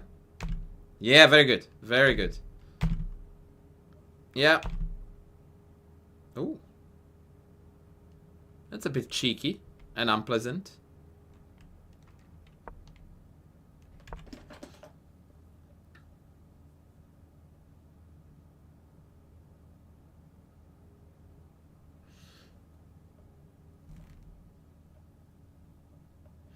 There is a very difficult move here to find for white that I don't blame you for not finding. This requires time, tactical vision, and balls, as in cojones.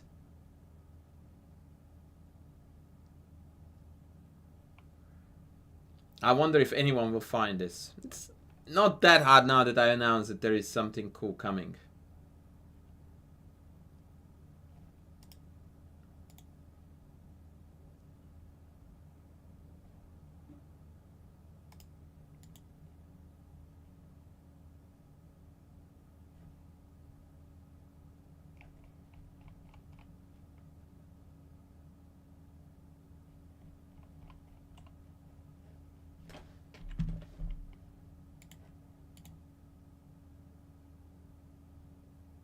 Yes, Julian, you are correct. Knight b3 is the best move here.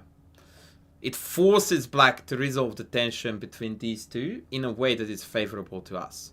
Because now after the check, when you take d3, the rook is hanging, so they don't have time to build up the double battery.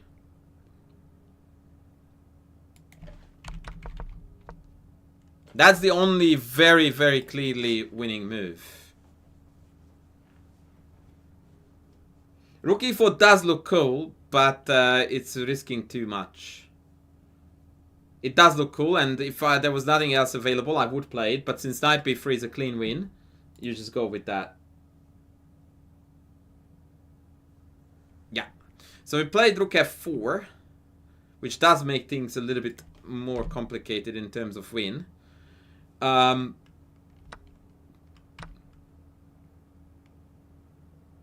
Now I think rook e4 is a lot cleaner because now this comes with a tempo. And then here we score a double tempo. Like it really is falling apart for black now.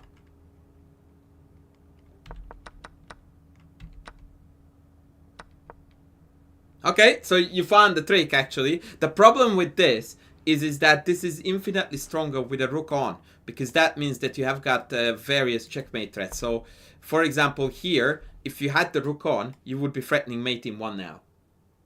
So the fact that you traded rocks and then you found the correct idea was a real ass. It was a real ass because... yeah. These lessons are good, but I can't concentrate. Well, maybe I distracted you with the Mia Khalifa comment, buddy, but that's not on me. Like, come on, focus. shape up.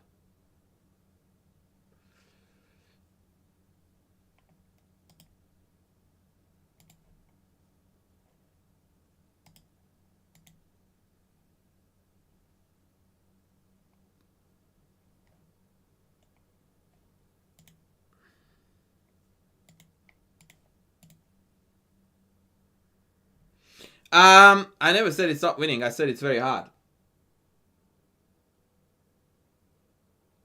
It's because neither can move.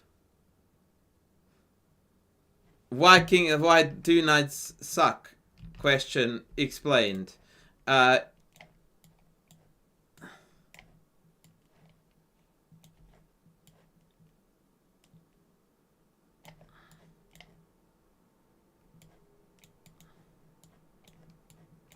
Try to move one of them without losing them.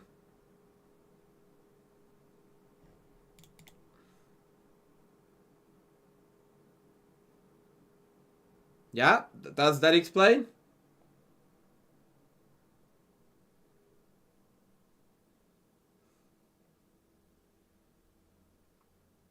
But if I want to make it a little bit more realistic, I put a rook here. Neither knight can move. You dominated.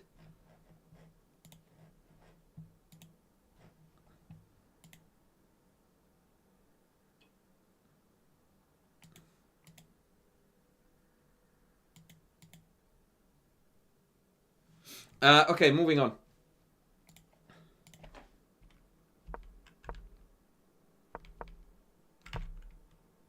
Teach, thank you for the follow.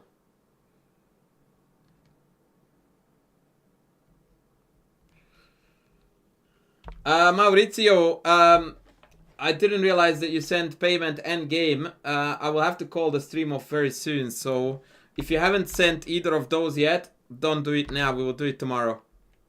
I'm streaming tomorrow again.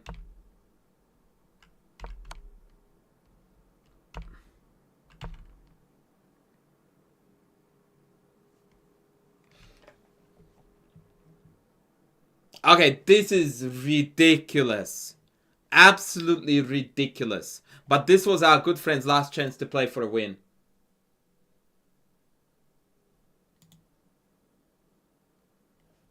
Julian is a very, very crafty player. King a2 is the only winning move. And once again, the reason why people fail to do it because they constantly blindly assume that they can't leave shit hanging. Whereas the reality is that this rook is well and truly trapped. There's no way out. This rook cannot ever leave from here. You play you play pass, whatever, yeah? c3, rook here, king b3, and this rook is cooked. And now you just eat the pawn and you nurse it home. It's over.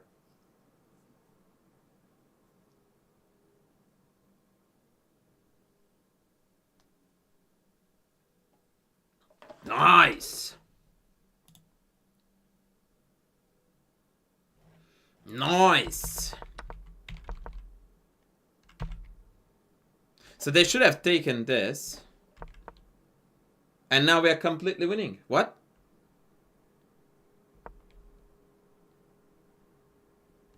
Oh, Ben, like that a lot of players would have missed. Like, that is not the miss that you would want to give grief for yourself for. Please tell me, for the love of God, you won this game.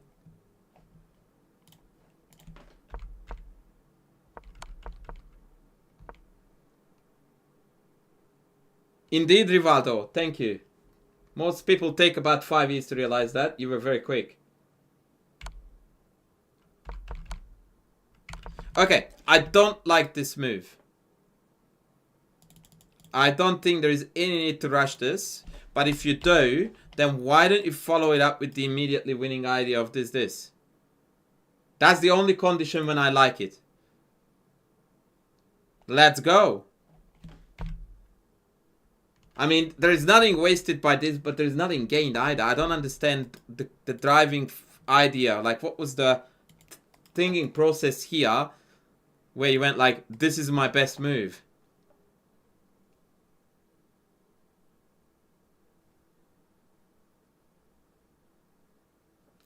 I don't get this. It's such a weird move. It's knight a6 and then off we go. No? Like, hello?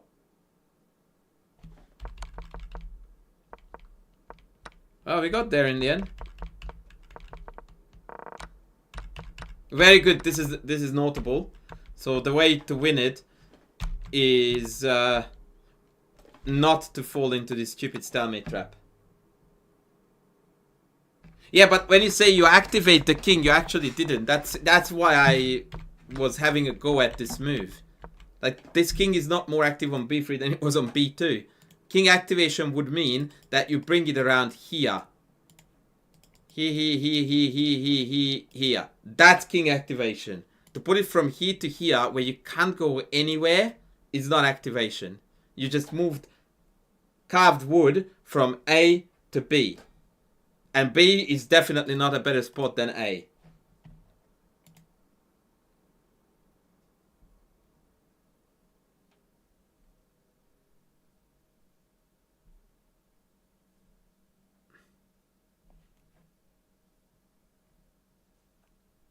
How do you figure, Julian, that that's a draw? Like, what would make that a draw?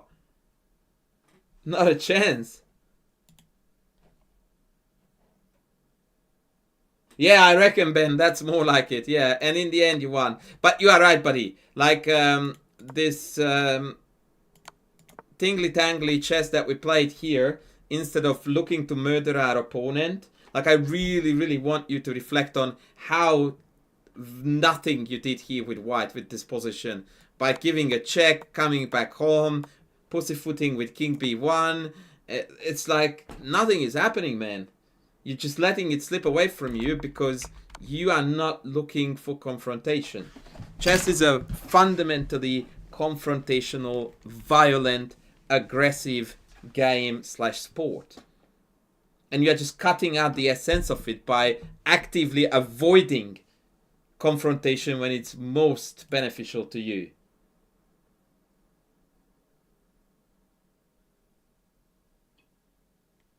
You mean a rampant rook, but no, it's not, because the king wasn't stalemated, right? Oh, you mean that there was a knight on c5? Was there a knight on c5 in the end? I don't think so. Now you made me think. Oh, I see what you mean. Yeah, but after rook a3, I can just release the stalemate and then it's useless. So even if I didn't have that, you would just lose all your pawns, right? Yeah, no, it's not happening. Yeah, so you need to strike, buddy. You need to strike. That's how chess games have won.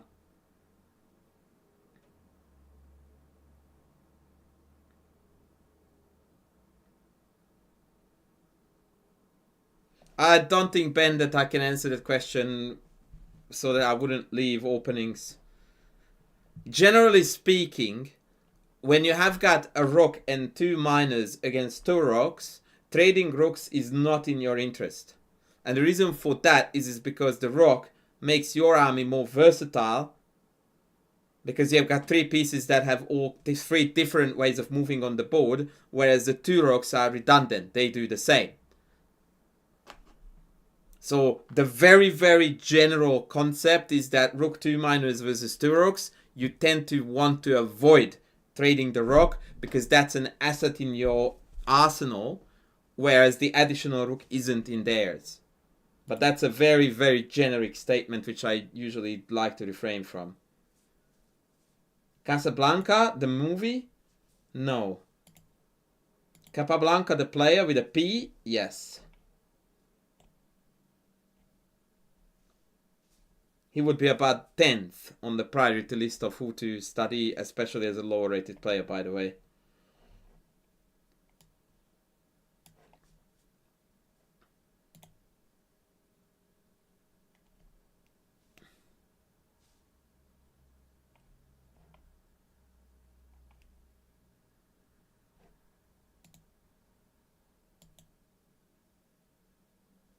Neko, thank you.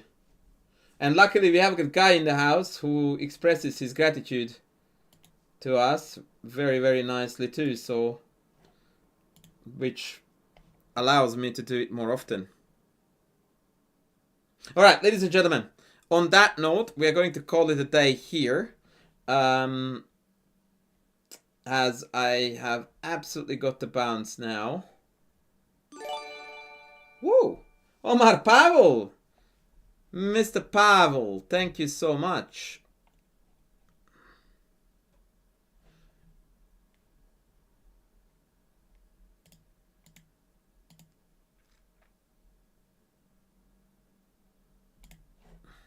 Thank you, thank you, thank you.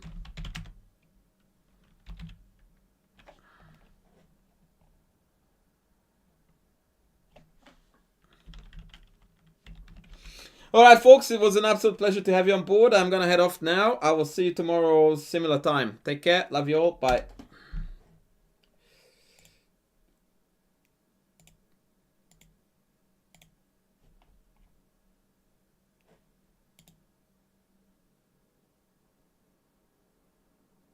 Thank you, Pankaj. Yep. That's very nice of you to say that. And yes, mine is the correct perspective. Take care. Bye.